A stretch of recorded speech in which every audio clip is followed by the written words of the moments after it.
आधा किसी और पेज पर उसने बच्चे ने कर रखा है, वो टीचर उसको देखेगा। Then there is blank space. अगर बच्चे ने कोई पेज खाली छोड़ दिया है, कुछ दो क्वेश्चंस के बीच में जगह छोड़ दी है, तो नॉर्मली क्या होता था, टीचर वहां पे पेन से क्रॉस करते थे। अब यहाँ पर उन्हें क्या करना है, ये ब्लैंक स्पेस का सिंबल वहां पे पुट डाउन करना है। At RW, what is this RW? बच्चे अपनी कॉपी में रफ वर्क करते हैं, और पहले ये रफ वर्क होता था तो बच्चे मेंशन भी कर देते थे, लेकिन अगर कहीं बच्चे ने मेंशन नहीं किया है तो ये वो सिंबल है जिसको लगाकर टीचर ये मेंशन करेगा कि ये रफ वर्क है जो बच्चे ने वहां पर कर रखा है। Then there is one more symbol, आप देख सकते हैं नोट का सिंबल है यहाँ पर। तो ये टीचर को अपने नोट डालने के लिए है कि जो भी बच्चे ने आंसर लिखा है, अगर वहां टीचर को अपना कुछ इनपुट देना है, कोई नोट देना है, तो टीचर यहाँ से अपने नोट्स लिख के और उसको वहां पे सबमिट करके लिख सकता है कॉपी पे। This is for repeat answer. अगर एक ही क्वेश्चन आपने 2 बार कर दिया है तो टीचर इस तरह से ये मार्क करके ऑलरेडी दिखा देगा कि आपने ये क्वेश्चन 2 बार किया है या बार बार रिपीट करके आंसर किया और ऑलरेडी इस क्वेश्चन को चेक करके मार्क दे चुका है। Now this is wrong question number. अगर आपने क्वेश्चन नंबर 1 के आंसर में गलती से क्वेश्चन नंबर 2 डाल दिया है, या किसी भी क्वेश्चन पे ऐसा किया है कि आंसर कुछ और है और उसका क्वेश्चन नंबर आपने गलत डाला है, तो टीचर वहां पे इस तरीके से मार्क करेगा रॉन्ग क्वेश्चन नंबर। अब क्योंकि मिस्टेक है तो बच्चों से भी हो सकती है, टीचर से भी हो सकती है। अगर टीचर ने बाय मिस्टेक कोई भी सिंबल डाल दिया है, उसको हटाना है, तो टीचर यहाँ ये डिलीट के ऑप्शन से उसको हटा सकता है। सिमिलरली जैसे टीचर ने अपने नोट किए थे, ऐसे ही अगर टीचर को कोई कमेंट करना हो तो वो भी टीचर यहाँ पे अपने स्क्रिप्ट कमेंट यहाँ से इनपुट में दे सकता है। अब हम देखेंगे कि कॉपी कैसे करेक्ट हो रही है, कैसे नंबर मिल रहे हैं और कैसे केजिंग में नंबर डाले जा रहे हैं। देखिए, अगर कॉपी चेक करनी है तो उसके पहले टीचर के पास होनी चाहिए मार्किंग स्कीम। एमएस शो कर रहा है मार्किंग स्कीम।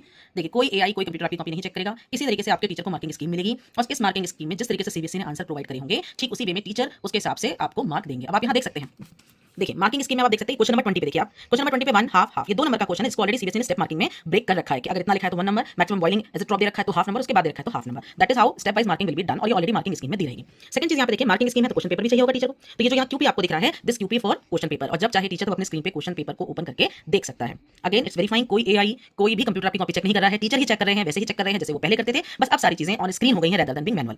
फिर आते हैं कि अगर कुछ किसी भी जगह पे टीचर को ऐसा लगता है कोई अनफेयर मीन का यूज हुआ है या कहीं पे टीचर को कुछ रिजेक्ट करना है, तो उसके लिए यूएफएम और रिजेक्ट का ऑप्शन है। जैसे ही टीचर ये सारी कॉपी चेक करेगा, नंबर सारे फिलअप करेगा, केजिंग करेगा, तो वो टीचर यहाँ पर इसको सेव कर सकता है और कॉपी सबमिट करके एग्जिट कर सकता है। अब देखिए कि कैसे स्टेप वाइज मार्किंग होगी और कैसे स्टेप वाइज मार्किंग का टोटल भी ऑटोमेटिक तरीके से होगा। Now let's see.